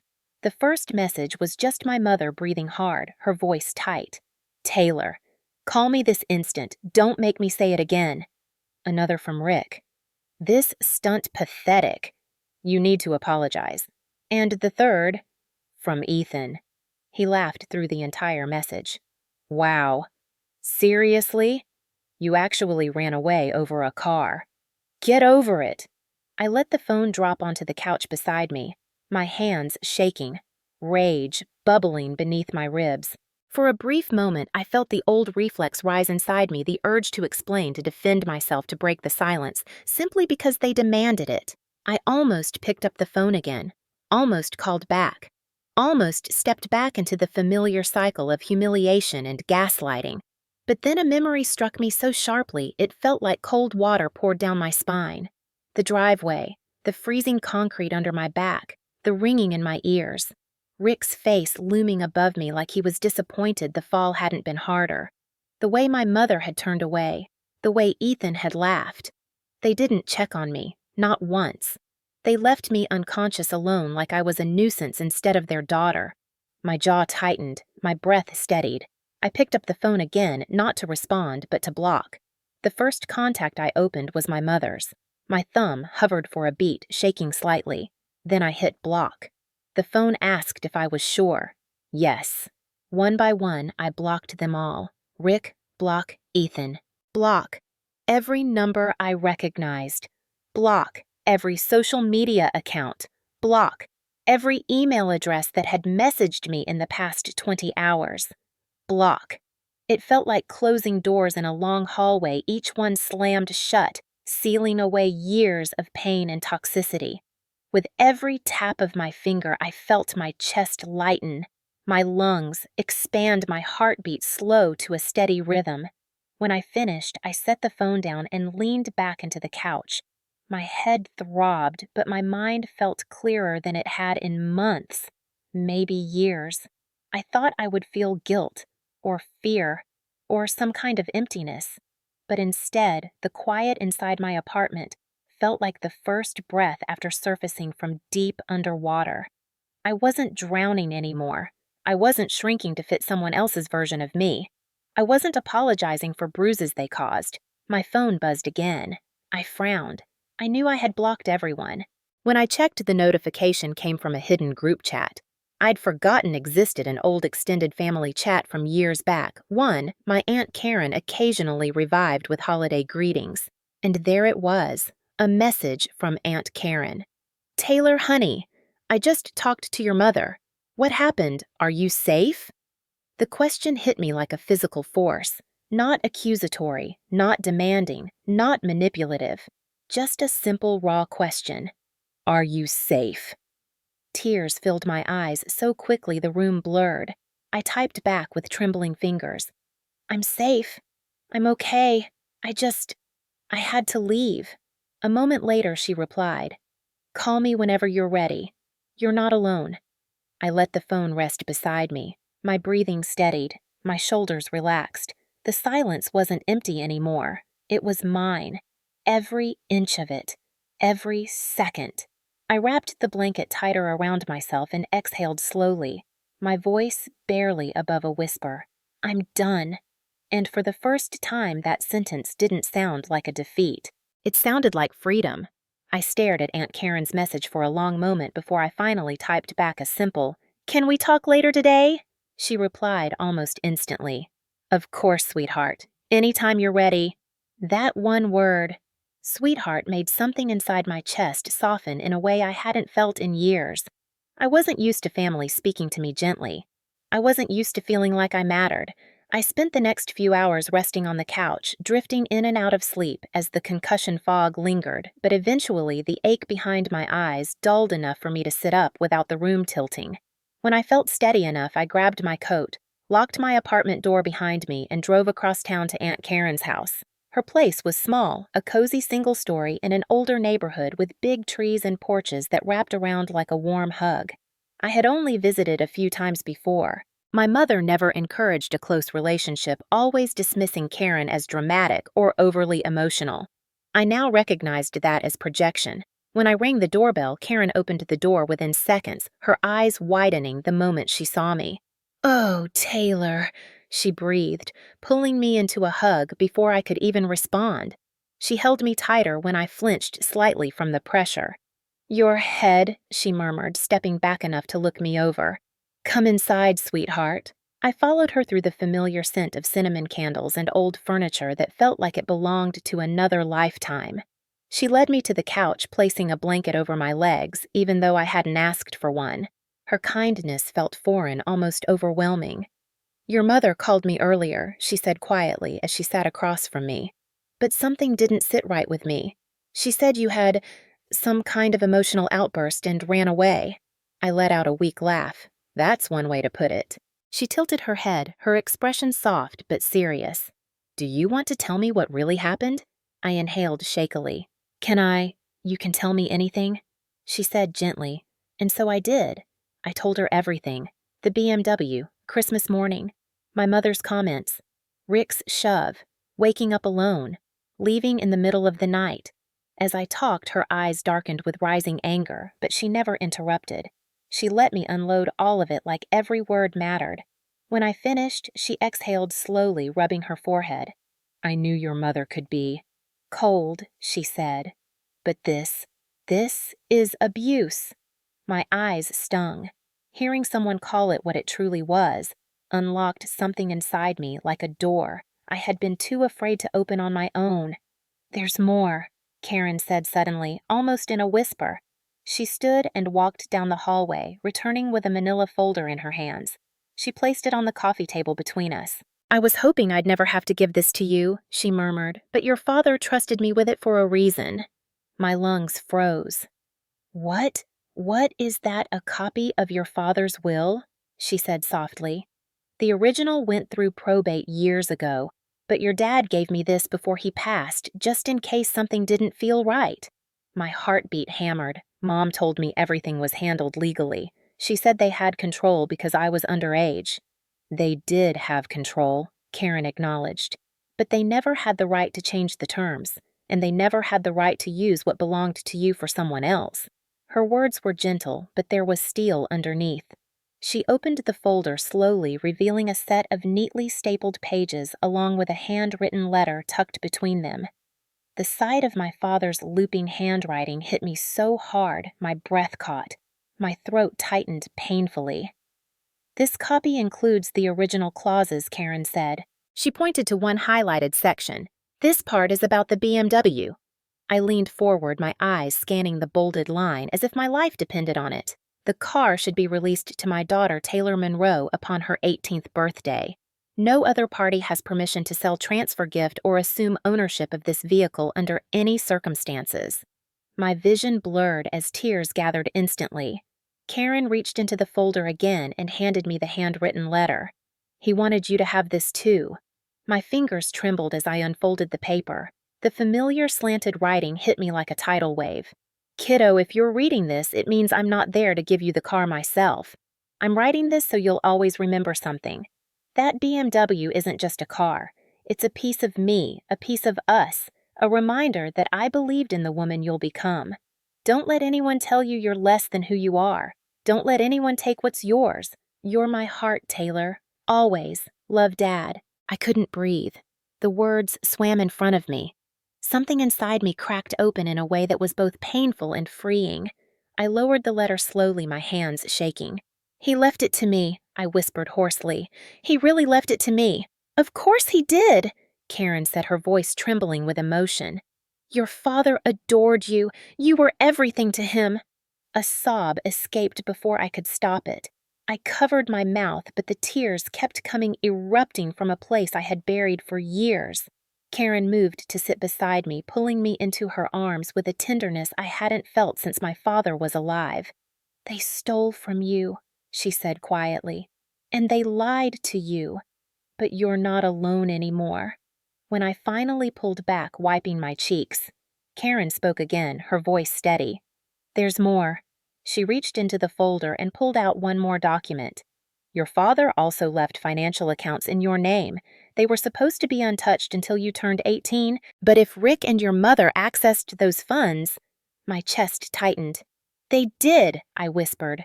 I think they used most of it. I never saw a dime. Karen's lips pressed into a thin line. Then you need a lawyer. The word lawyer sent a nervous jolt through me. I wasn't used to fighting. I wasn't used to standing up for myself. But as Karen squeezed my hand, I realized something. I had run out of reasons to stay silent. They had taken enough. My childhood, my safety, my trust, my father's last gift to me. I'll go, I whispered. I want to see a lawyer. Karen smiled softly and nodded. Good.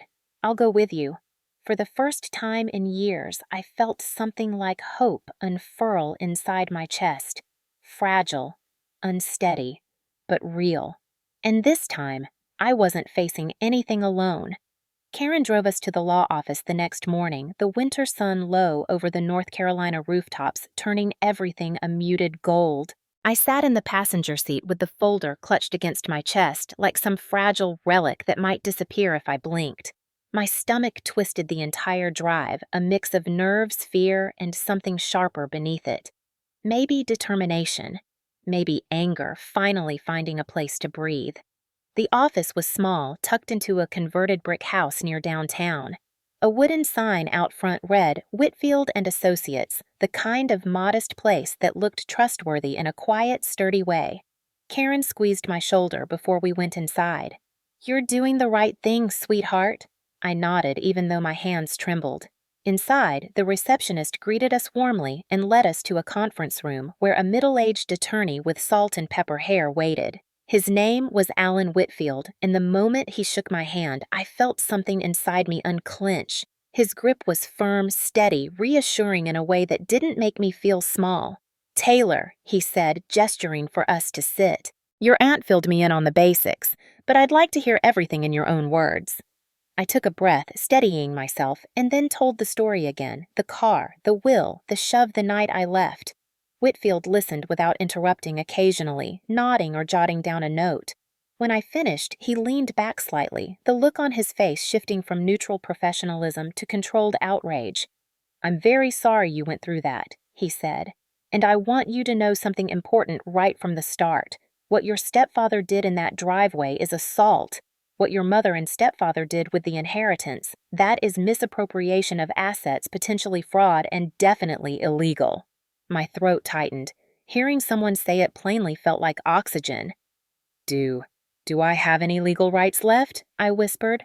More than you realize, Whitfield said, He opened the folder, scanning the copy of the will Karen had given me. This clause here about the BMW, it's airtight. The car belongs to you, legally. No guardian had the authority to transfer gift or reassign it. Their decision to give it to Ethan violated your property rights. He flipped to the next section. The insurance payout and savings accounts left in trust for you if those were used without documentation showing necessity for your direct benefit, that's theft. My pulse quickened. Theft. A word I had never allowed myself to attach to my mother, even though something in me always knew. Whitfield continued. Before we move forward, I need to ask an important question. Do you have any proof of the incident in the driveway? My breath caught. I had almost forgotten. The doorbell camera. I think so, I said. They have a ring camera by the front door. It faces part of the driveway. It must have recorded what happened. Karen leaned forward. Do you think they deleted it? Whitfield shook his head. Even if they did, Ring stores footage in the cloud for a period of time, depending on the subscription. It's very possible the video still exists.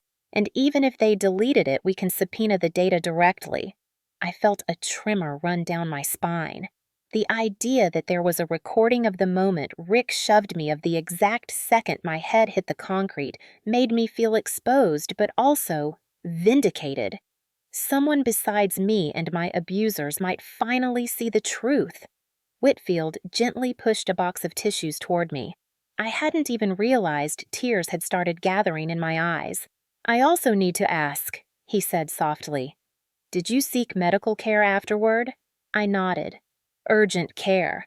They diagnosed a mild concussion. Good, he said. That documentation helps significantly. He flipped through more papers, then folded his hands on the table. Here's what I recommend. First, we file a demand letter formally requesting the immediate return of the BMW or its full monetary equivalent. Second, we request documentation of the inheritance accounts and any transactions involving your funds. Third, we prepare for potential civil action regarding the assault, and depending on your comfort level, we can pursue criminal charges. My entire body tensed. Criminal. The word felt too heavy, like a door I wasn't sure I could walk through yet. I don't know if I'm ready for that, I whispered. Whitfield nodded with understanding. That's entirely your choice. You're in control here. Not them. My job is to give you every option, not pressure you. My shoulders relaxed slightly. This was the first time in years someone wasn't telling me what I owed them, what I had to tolerate, what I had to be grateful for. He continued, There's something else. If you are afraid of your stepfather or believe he might retaliate, we can file for a restraining order immediately. I swallowed. A memory flashed the look in Rick's eyes right before he shoved me. A look that said he wanted me gone, silenced, erased. I think I want that, I said. Karen squeezed my hand. Whitfield nodded. Then we'll proceed. You're doing incredibly well, Taylor. For the first time, I believed him. He gathered the documents back into the folder and closed it gently. The next steps will take time, he said. But I promise you this, everything that was stolen from you will be accounted for. When Karen and I left the office, the cold air felt different. Sharper, cleaner, like the world had tilted slightly back into place. As we walked to the car, Karen looked at me with quiet pride. Your father would be so proud of you, she said. I held the folder against my chest again, the weight of it no longer frightening, but grounding. I hope so, I whispered. And as we drove away for the first time since Christmas morning, I felt something that almost scared me with how strong it was. Hope. The universe has a strange way of correcting what people think they got away with. I did not expect justice to come quickly or loudly or at all. For most of my life, karma seemed to skip our house entirely, circling everyone else, while my mother, Rick, and Ethan floated through life untouched by consequences. But sometimes karma is slow, because it is gathering momentum. And in the weeks after I visited the lawyer, that momentum finally slammed straight into them. It started on an ordinary Thursday morning. I was at work sorting through invoices at my desk, still adjusting to days without fear humming beneath my skin. My phone buzzed with a text from Aunt Karen. Call me when you're on break. It's important. My stomach fluttered. Important from her never meant bad for me. Bad for them, maybe. When lunchtime came, I stepped outside into the cool air behind the building and called her. She answered immediately. "Sweetheart, did you hear about the crash?" For a second, my mind blanked. "Crash, the BMW," she said, voice tight but brimming with something like disbelief. "Ethan totaled it." My breath caught. "What?" "How he was driving on the highway. Too fast. Showing off according to the police report. Lost control. Spun out and hit the guardrail." I inhaled sharply, a strange mix of shock and something lighter, something like poetic symmetry swirling in my chest. "Is he hurt?" "A few bruises?" "Nothing serious." He walked away. Relief washed over me. Whatever he'd done, I didn't want him dead or seriously injured. That was never the point. "And the car, gone," she said, "completely totaled. They showed the pictures on Facebook before your mother made them take it down. It looks like a crushed tin can." A small, stunned exhale left me. My father's car, destroyed by the very person who stole it. There was a long silence before Karen continued. "There's more. Insurance won't cover it." My head snapped up instinctively even though I was alone outside. Why not? Because Ethan was at fault, and because Rick listed him as a secondary driver even though he wasn't legally allowed to transfer ownership of the car. The insurance company is calling it misrepresentation. I pressed a hand against my chest. My heart thudded hard beneath my palm, not out of fear, but out of something closer to a long-delayed exhale of truth. Rick had broken the rules, and for once, the rules snapped back. Karen kept talking. "Your mother is in a full-blown panic. They're looking at paying the full value of the car because the insurance denied the claim. $100,000. The number echoed in my head like a bell. My father's final gift. The thing they smugly stole. The thing they flaunted. The thing they gaslit me over. And now the bill for their theft had finally arrived. "What about Rick's job?" I asked cautiously. A pause. "Funny you ask," Karen said, and I could hear the grim satisfaction she tried to hide. "He lost his quarterly bonus. His company is downsizing, and there's talk he might be cut next month." I sank onto a bench, the cold metal seeping through my clothes. Ethan injured his pride, totaled the BMW. And triggered a financial disaster. Rick was slipping at work. Insurance refused to save them. Suddenly, they were cornered by the very system they thought they controlled. "How's my mother?" I asked, even though I already knew. Karen sighed. "She's blaming everyone except the three of them. Blaming you. Blaming Ethan. Blaming the stress of the holidays. But between you and me, she's been crying to everyone who will listen because she can't find a way out of this one." I closed my eyes. I could almost picture it. My mother frowning at credit card statements, Rick pacing, Ethan sulking, the house cracking under the weight of everything they once ignored. Are they okay? Are they safe? At least Karen softened. "They're fine. Just finally dealing with consequences." When we hung up, I sat outside for another long minute, letting everything settle. I didn't feel triumphant. I didn't feel proud. What I felt was clarity. They hadn't hurt financially because of me. They had hurt because of themselves, because of choices they made, because of arrogance, because of entitlement, because of the refusal to acknowledge wrong. Karma wasn't me. Karma was simply math. That night, after work, I sat in my apartment with the lights turned low. The heater hummed softly. Outside, the streetlights flickered on one by one. I let myself imagine my father sitting beside me, not speaking, just sitting in that quiet way he used to when he knew I was overwhelmed.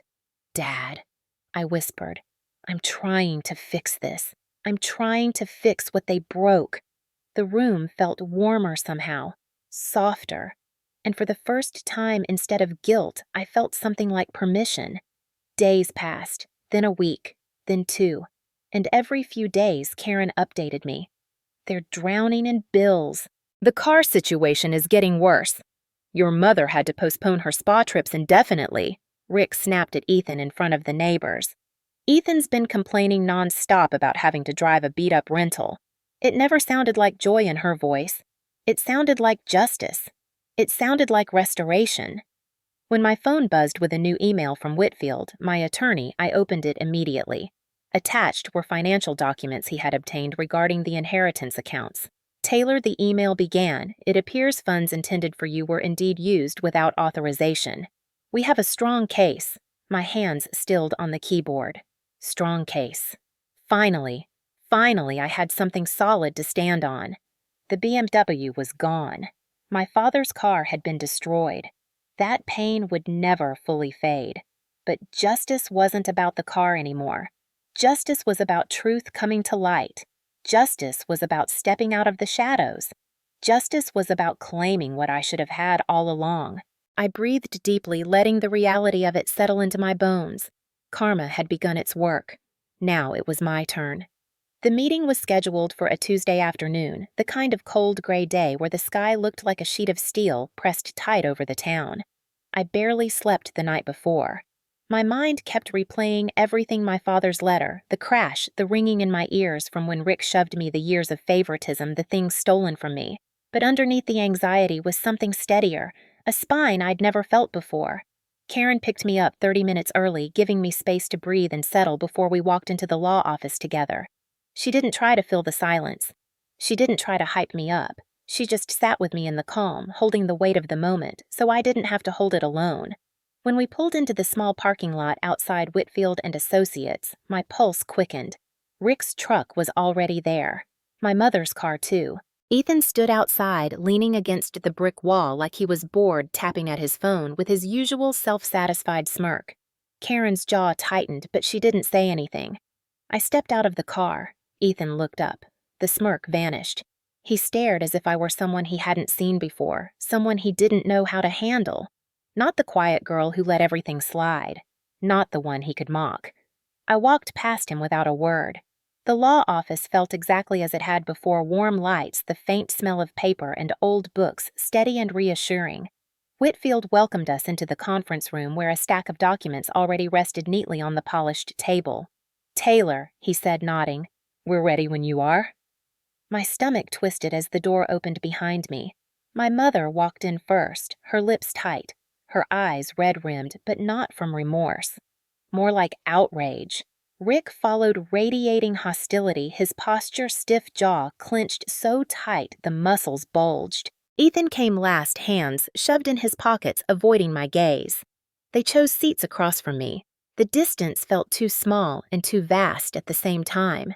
Whitfield sat at the head of the table, calm, controlled, a wall between me and the chaos I had left. "Thank you for coming," he began. "We're here to address several legal matters involving Taylor Monroe's inheritance and personal safety." My mother scoffed. "This is absurd. She ran away. She's making drama out of nothing." Whitfield didn't blink. "We will let the evidence speak for itself." He slid a printed packet forward, tapping the first page. "This is the clause from the original will regarding the BMW. As clearly stated, the car belonged exclusively to Taylor and could not be gifted or transferred." Rick's face flushed a deep red. My mother's eyes darted over the page, scanning quickly, her breath catching when she reached the bolded lines. "This isn't the version I saw," she snapped. Whitfield remained steady. "It is the legally binding version. I confirmed it with the probate court." My mother's voice rose too sharply. "Someone must have changed it." Karen leaned forward, her voice steady and cutting. "David gave me that copy before he died, Lisa. You knew exactly what it said." My mother glared at her. "Stay out of this." Karen ignored her. "You stole from your daughter." Ethan shifted uncomfortably. Rick clenched his fists on the table. Whitfield continued. "In addition to the car, we have documentation showing withdrawals from accounts that were designated exclusively for Taylor's benefit." He slid another stack across the table. "These withdrawals lack any legal justification, and none were used for Taylor's direct needs." My mother stiffened. "We used that money for the family." "Taylor was part of the family," Karen snapped. My mother didn't look at me. Not once. It was Rick who spoke next. "This is ridiculous. She lived under our roof. She benefited." Whitfield shook his head. I have hospital records here stating Taylor sought medical care for a concussion. The facility noted suspected physical assault. Combined with the financial misuse, your situation is legally precarious. My mother gasped. She fell. Whitfield folded his hands calmly. There is video. The room fell silent. My pulse pounded. Slowly, Whitfield opened a laptop and turned it toward them. The Ring camera footage began to play. The audio captured everything Rick yelling me, pleading the cold cruelty in their voices. The video captured even more. The moment Rick grabbed me, the force of the shove, my head hitting the driveway, the way they simply turned away. No one breathed. Rick's face drained of color. My mother covered her mouth with her hands, eyes wide in horror, not at what had been done, but at seeing it on screen. At how it looked, at how undeniable it was. Ethan shifted and whispered, "Dad!" But Rick didn't look at him. He didn't look at anyone. Whitfield paused the video on the frame of me hitting the ground. "Taylor has agreed not to pursue criminal charges at this time," he said, his voice even. "But we are filing for a restraining order effective immediately." My mother's eyes snapped to me, filled with disbelief. "A restraining order?" "Against your own stepfather." I met her gaze for the first time since I'd walked in. My voice was quiet. "Against my abuser." Her jaw trembled. She looked at Rick as if the room was collapsing around her. Then Whitfield continued. "In addition, Taylor is requesting financial restitution for the misused inheritance funds. We can either settle privately today, or we will proceed to civil court." My mother shook her head in frantic disbelief. "We don't have that kind of money." "Then you should not have taken it," Karen said. Whitfield pushed a paper toward them. "Here is the proposed settlement amount. Fair, calculated, based on what should have been Taylor's from the beginning." Rick swallowed his throat, working hard. Ethan looked away. No one spoke for a long time. Finally, with a defeated exhale, Rick muttered, "We'll pay it." My mother whipped toward him. "Rick, we'll pay it," he repeated louder, as if he needed to hear himself say it. Whitfield sat back. "Then we will notarize the agreement. And just like that, everything they stole, everything they thought they had buried, everything they thought I would never fight for, shifted back into my hands." When the documents were signed and the settlement sealed, my mother looked at me with something that wasn't quite remorse and wasn't quite understanding. More like shock. "Taylor," she whispered, "you're really doing this." I stood, my voice steady. "I already did." Karen stood beside me. Whitfield offered a nod of approval. As I walked out of the room, past their stunned faces, past the weight of the past, I felt something settle in my bones. Not triumph, not revenge, just justice. Finally. The settlement money cleared into my account on a quiet Friday morning, the kind of crisp early spring day when the air smells faintly of new beginnings. I stared at the digital confirmation for a long moment, not because of the amount, though it was significant, but because it symbolized something I never thought I would feel again. Choice. For so long, my life had been shaped by survival.